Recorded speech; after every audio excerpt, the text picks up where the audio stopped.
first ray of morning light slipped into the window, stirring the Chandler household into action. Sam Chandler, a tall man with a gentle smile, walked into his daughter Lucy's room with all the sunlight filling behind him. Lucy, a bubbly 5-year-old with twinkling teal eyes and wild chestnut curls, was already awake, sitting cross-legged on the floor surrounded by her crayons and sketch pads.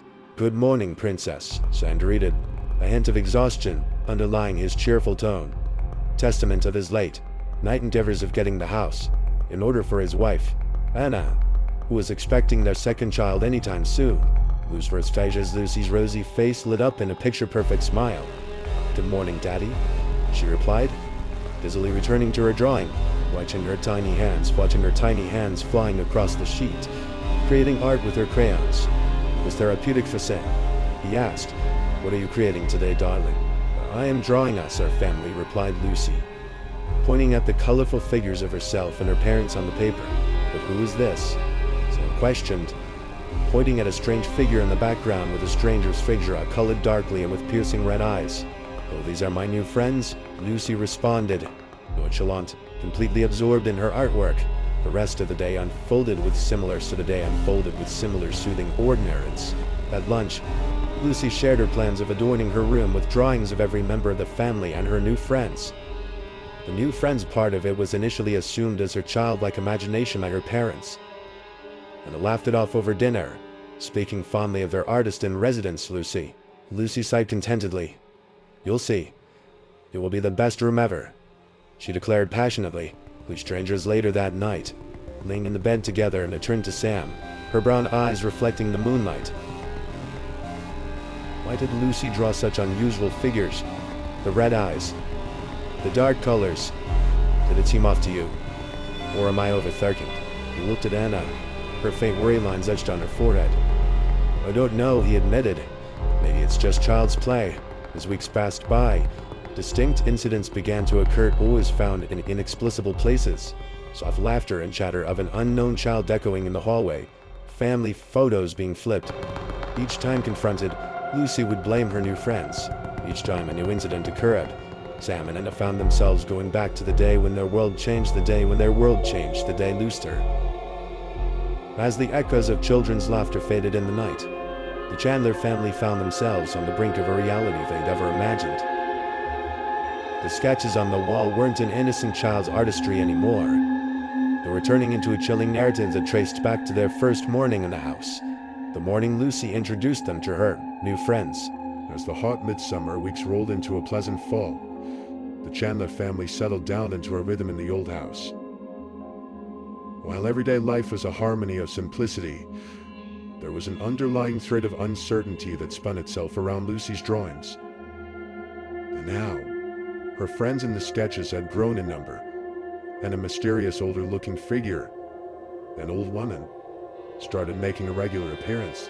One evening, after tucking Lucy in bed, Anna found Sam in his home office, his brows knitted in concentration as he examined that little artist's work.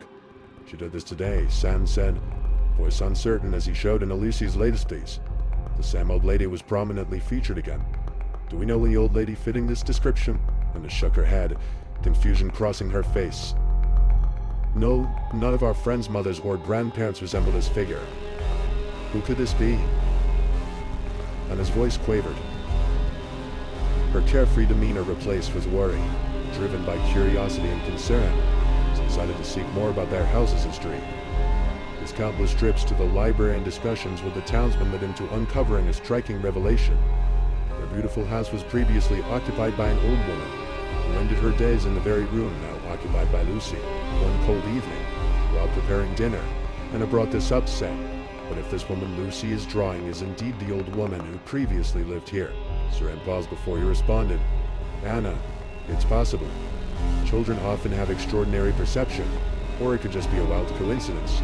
Let's just keep observing." As the weeks rolled by, peculiar circumstances amplified. There was an unusual cold spot, a peculiar floral fragrance lingering in the hallway, and vivid dreams that Lucy often narrated after waking up, where she was having a tea party with the old lady. The once warm and welcoming home now filled with an air of uncertainty. While flipping through old photo albums, Lucy excitedly pointed at a faded photo of the entire town gathered for the annual carnival. A group of elderly people specifically caught her interest. They're their daddy. That's the lady. She often visits me, but I think she doesn't like being alone. Revelation had the couple stunned in disbelief. The woman Lucy was pointing out was the old owner of the house. The lady who was believed to have died in the very room Lucy now occupied. As the shocking truth sunk in, Lucy's drawings were no longer perceived as merely innocent scribbles, but now as alarming insights into the unseen realm. The subtle disturbances around the house edged the Chandler family towards a chilling reality. They were now unanimous in the belief that their little princess Lucy was indeed drawing shadows of the past. The Chandler family's reality had unraveled into a paradoxical existence, caught between normalcy and the paranormal. The truth about the old woman in Lucy's drawings haunted them, but life moved forward, as it must. With the turn of spring, when it gave birth to a baby boy, and an aura of happiness and warmth into the house. Despite the uncanny incidents, quietly carrying days and nights until Lucy celebrated her 6th birthday. On that memorable day, she unveiled her latest piece at the dinner table. It was a family picture, one with her parents, baby Joe, and an unfamiliar man she christened as Uncle Joe. Her innocent repartee that Uncle Joe was always around left the family shudder with unease. So he was Uncle Joe. We don't know anyone by that name. Hunter probed, swallowing down her anxiety. The toddler-like innocence in her eyes didn't relieve the anxious hearts. Uncle Joe is right here, Mama. He's always with us. As days rolled into weeks, an amplifying sequence of events followed. The house was now filled with whispers echoing around the house, phantom footsteps in the attic, and inexplicable power outages. Each explanation from Lucy attributing these mysterious events to Uncle Joe wrapped the household in a siege of fear and anticipation. One particularly fearful night, as Anna was putting baby Joe back to sleep after a feed, she thought she heard a faint hum. Following the sound, she ended up in front of the attic. Opening the doors, she was greeted by a gust of freezing air that sent chilling shudders through her spine. As she was about to turn back, she thought she saw a shadow. She thought she saw a shadow disappear around the corner. That night, the family huddled together in the quiet moonlit night, the unknown fear looming large. The family saw an increased number of Uncle Joe appearances in Lucy's statues. Almost like an unseen guest, Uncle Joe had found himself a place at family dinners, bedtime stories in Lucy's games, Adley's stories in Lucy's words and drawings. In those innocent strokes of her crayon, Lucy had drawn an unwelcome, unseen, an unknown entity right into their lives. "Why do you keep drawing, Uncle Joe?" asked Sam. Trying Uncle Joe? Asked Sam, trying to decode the enigma, because he's always around Daddy. He likes being with us. Lucy's always around. Daddy? He likes being with us, Lucy answered angelically, holding hands with strangers haunted by the possibility of the unknown entity around them. Sam and Anna decided to try moving into a different house and bring an end to their ordeal. Still, they couldn't deny the unspoken fear gnawing at them, a fear triggered by their little girl's candid sketches, colored by the shades of an unseen entity named Uncle Joe. So Anna's decision to confront the situation led them down an unknown path, riddled with questions, fear, and disbelief. It was a balmy Sunday evening when they gathered around the dinner table. Anna held Lucy's hand and looked at Sam. "Luce Weedhart, who is Uncle Joe really? Can you tell us more about him?" And his voice was soft, her eyes pleading for an explanation. Loose strangers, Lucy's teen eyes twinkled. "Uncle Joe, he's nice. This was his house, and he doesn't want to leave."